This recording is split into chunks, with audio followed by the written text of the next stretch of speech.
Hey, welcome back. Thank you everybody for watching. We have another sponsor spotlight for the event taking place, the EP Access All Protectors Networking Mixer, it's a long title, happening in Grapevine, Texas, here in just about 2.5 weeks. And with us today, very special guest, good friend, and a fellow interviewer. And I've been a guest on his podcast a number of times, and I feel very humbled and honored to have him here. The founder of CTG Intelligence, Mr. Phelim Rowe. Thank you, sir, for being here. My pleasure. How are you doing? I'm fantastic, and I am in a better mood from our pre-interview chat. And so I always thank you for that extra time. But I know you got things to do, and there's a bunch of things going on in the world that I'm sure you got to get your eyes on. So we'll get right into it here. And I would like you to tell us a little bit about CTG Intelligence and kind of what you do. So fundamentally, we connect people in the security industry to information.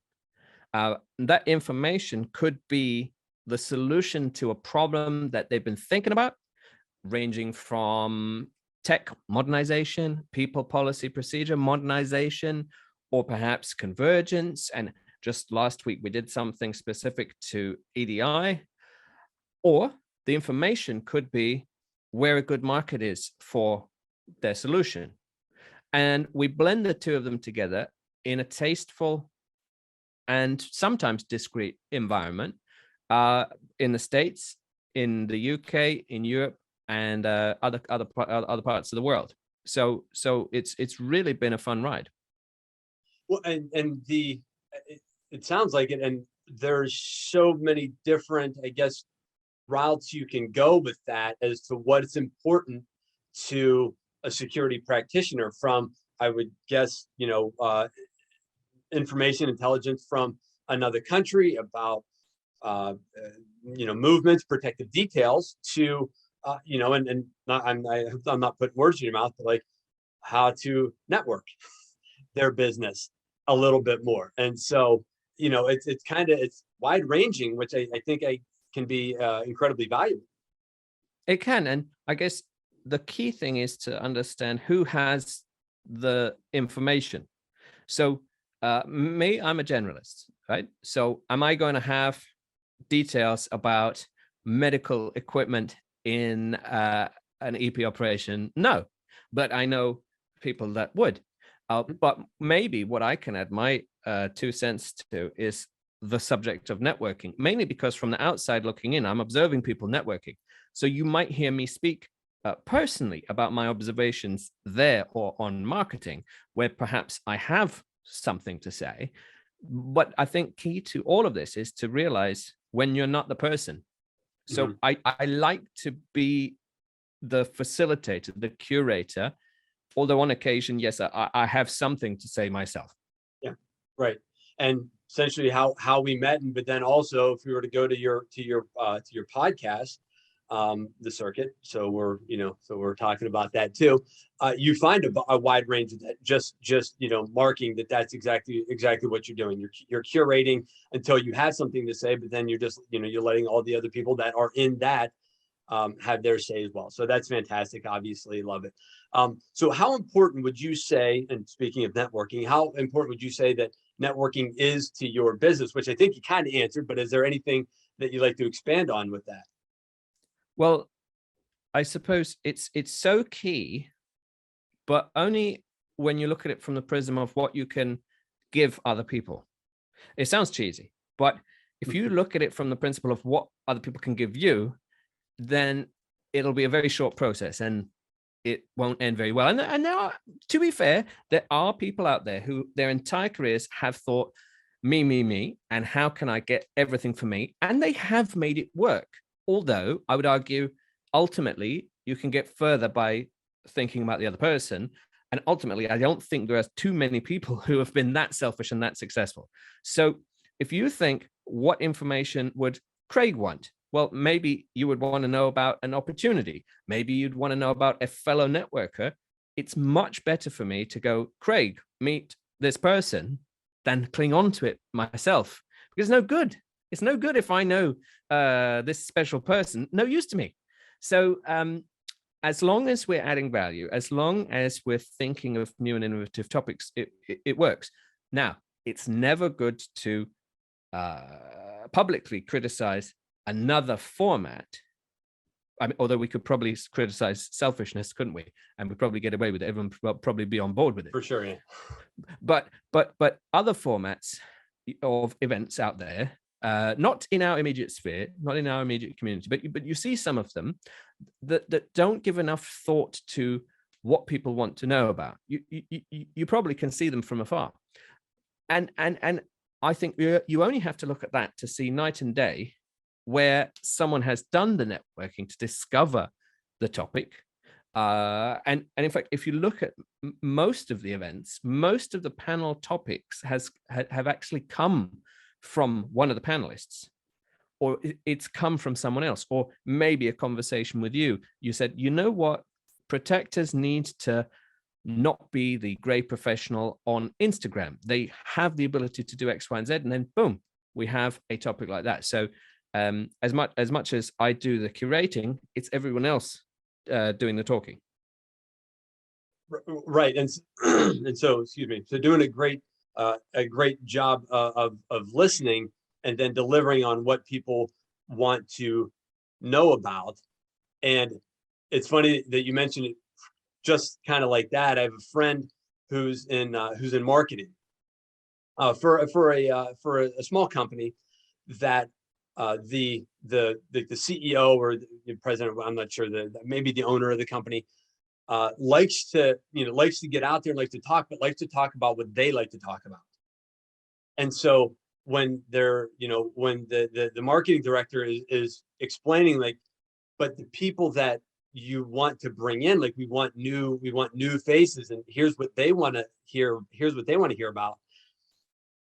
That's not, I want this, I want to talk. So but then I also wonder, is that person looking at the long term of the longevity of, okay, I get to do what I want to do, but eventually that's gonna run out because I don't have the audience anymore, because I'm not talking about what that audience wants to hear about. I'm and that's like a business like a business theory, not theory, but pretty much a practice. Like, you don't fall in love with your product, you fall in love with your clients. A lot easier said than done, because you got into it because you love doing what it is that you love doing. But then, but things change, and you have to be able to change with it. So not even along networking, but I think in business in general, I think that's something that you have to do.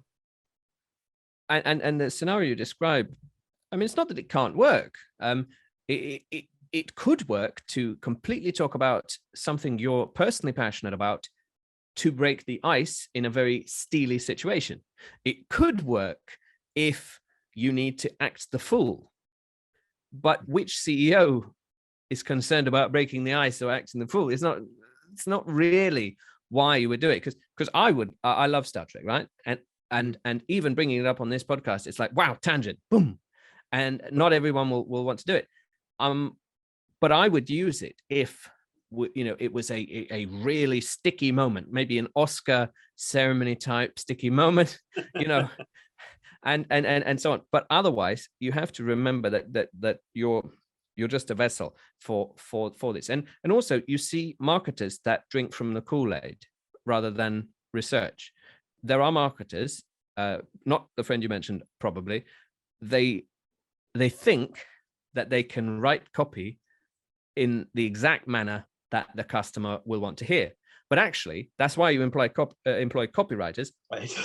Or you get the product manager and you really talk to them about their customers. And maybe you bring in some customers before you start writing copy. Because at the beginning of the pandemic, we saw the disconnect, and everyone probably received an email going, "Hi, Craig, are you suffering because the world is entirely locked down?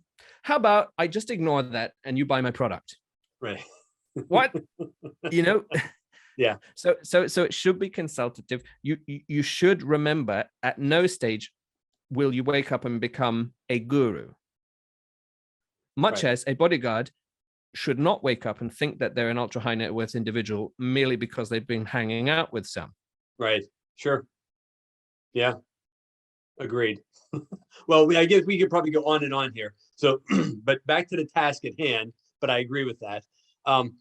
So what, I mean, you have to have them. And clearly I think some of your, some of your business is based on this, but would you mind sharing success story that came from that your networking? I saw you were wearing Gary V trainers, the sneakers, and then I struck up a conversation with you. Right. Yeah. And that was 5 years ago, Yeah, 6. 2016 in Vegas. So coming up on, a little over 5 years from the last Yeah. December. Yeah. Yeah. That's awesome. And that wasn't anything premeditated. It was just like, I recognize that signature. Boom. Sure. Yeah. Yeah. But on a more personal note, let's say people come to some of our events. We have some that are in person, and we have a lot that are virtual. And the virtual events, people still network and they still are encouraged to feel included. I guess I can't name names, but there's one person that advocates for a certain subsector of the veteran community, and they literally didn't know that another group existed. And I was like, how do you not? Anyway, made the intro. They spoke together, and now they're working together to campaign for their mutual interests. That's fantastic. Little things like that. And I could share bad practice in the distant past, if you like. I know we shouldn't show. When I was leading a delegation around a big defense expo in the UK in my prior government career, this delegation, they were from countries, they didn't have that much money, but they had exactly the right amount of money and interest in buying protective footwear. Not the most sexy topic, right? But they had the money. So I brought them to a stand hold, which was exactly the right customer. But he literally wouldn't stop munching on his sandwich, and he said, "Come back later." And I thought, this is awful. Of all the people in this entire thing, I've brought these two people that have an interest and the right amount of budget to buy shoes off someone like you. Yeah. And you're telling them to come back later, which is akin to I'm on lunch. So I use that example because I truly haven't seen such a bad example since. Yeah. It marked you. Seriously, clearly there's, and it's funny stuff like how that sticks in your head, and it's like, oh man, I don't ever want to be that person. And now I know, and thank goodness it happened right in front of you, because you can at that point kind of manage the situation a little bit. But then now I know where I'm not going in the future. I know who I'm not calling, who I'm not emailing. I'm not going to their website. Probably. Now, it could, and that guy could have got canned the next week. But still, your thought now is that's what represents. And it doesn't even matter to me. It matters to these two people from two countries of such a size that could potentially buy some boots. Yeah. Yeah. But swing and a miss. There are lots more success stories, especially with the EPCP type events, and it's been really nice to see partnerships flourish. Yeah, no, absolutely. I agree. And I'm glad that happened with us. So why do you think, when it comes to networking, why do you think, protectors, those in the industry, that should be consistent, not constantly and things like that, but why should they be consistently networking?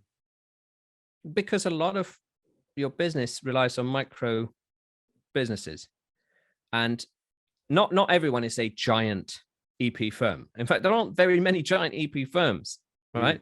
So because each business is a cadre of closely knit people, the only way you're going to get hired is not just because of your skills. It's can I work with them? Can I put up with standing next to them at 3 a.m. in the pouring rain? Are they gonna bring something to the table? Are they gonna be my friend? If just, well, not an actual friend, but are they going to be worthwhile getting to know? And that's where it's really important to get the balance right between putting yourself out there and remaining the great professional, because you still want to be the plain vanilla kind of moldable person, but you want to get yourself out there. So networking is perfect, because you could be as extravagant and out there as possible, where perhaps you wouldn't want to make a YouTube video of yourself dancing, right? Because that's out there in perpetuity.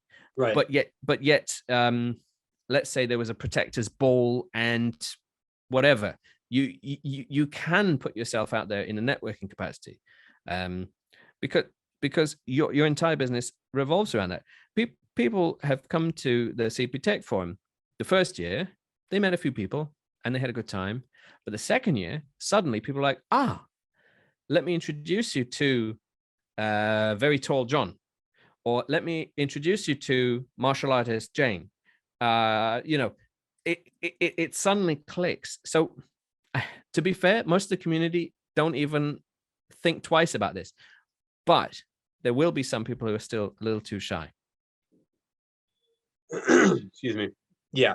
And one of the things that you said earlier, and it was this in verbatim, but it just led me to, it leads me kind of to the point of getting into the industry can be challenging, right? I mean, there's so many jobs, because only so many people need it, but there's ways in, maybe not, you're not on a travel team or you're not on a residential team, but there's places that you start, especially if you're just coming into the industry. But as with anything, a lot of times what gets thrown out is, it's not what you know, it's who you know. Which, when you get to the level of where you're on a full-time, Fortune 500 detail, like, no, you need to know some things, right? Especially if you're going to lead that detail. But can you still come in at a lower level, not knowing as much, and progress? Of course you can.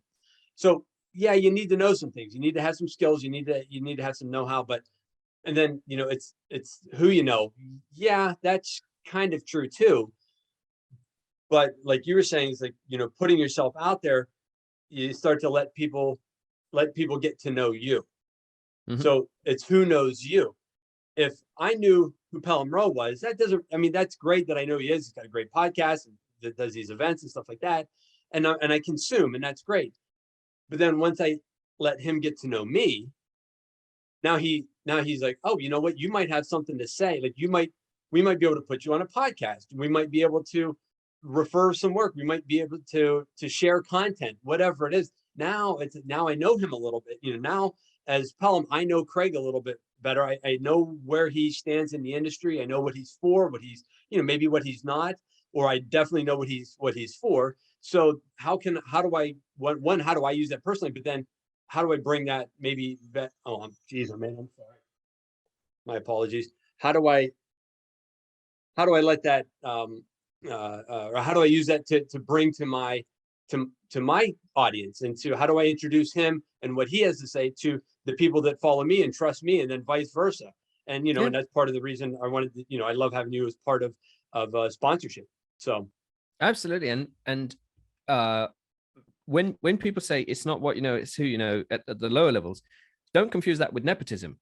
Mm-hmm. I don't think I've seen many father-son or, mother-daughter combos in EP. Sure.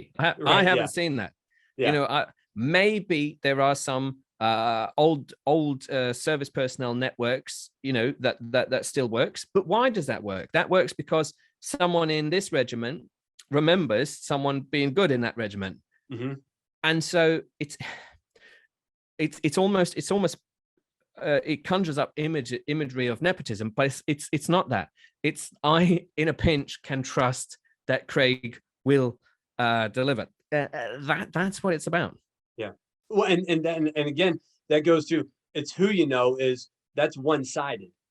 Like, he knew him, so that helped him, that helped her. When it takes that person, the person who can do the hiring or can do the referring or whatever, they're not gonna just because that person says, hey, comes up and introduces himself and now I know you. It takes the other person to make that decision, because if they're in that position, they can, like, you're not the only option for them. And if they don't know 9 out of 10 people, but they know you, that then you potentially get that call. So, but yeah, but it's consistency, and I think that to add to it, it's putting yourself out there and allowing people to get to know you. So, so then so we've gotten over networking and kind of off topic a little bit, but bringing it back specifically to this event, why did you choose to sponsor? Actually, because I've sponsored your Ohio event, that was a great success. Yep. So now you said I'm going to do one in Grapevine, and I thought, based on the prior experience, this is going to be great as well. And I do want to make friends in Texas. Yeah, there is that. So sure. I have an annual Texas event, and I'd love for more people from Texas to take part. But linking to the subject of networking, you put on a lovely networking event, and therefore I know you're going to do it again. Well, I appreciate that. I appreciate the confidence, and it's turning out to be pretty good. Pretty good. We have it kind of leveled off here this week, but we had originally planned on like maybe 100 people showing. If we can get 40 people there, that's good. And then you say, well, it looks like maybe 60 might show.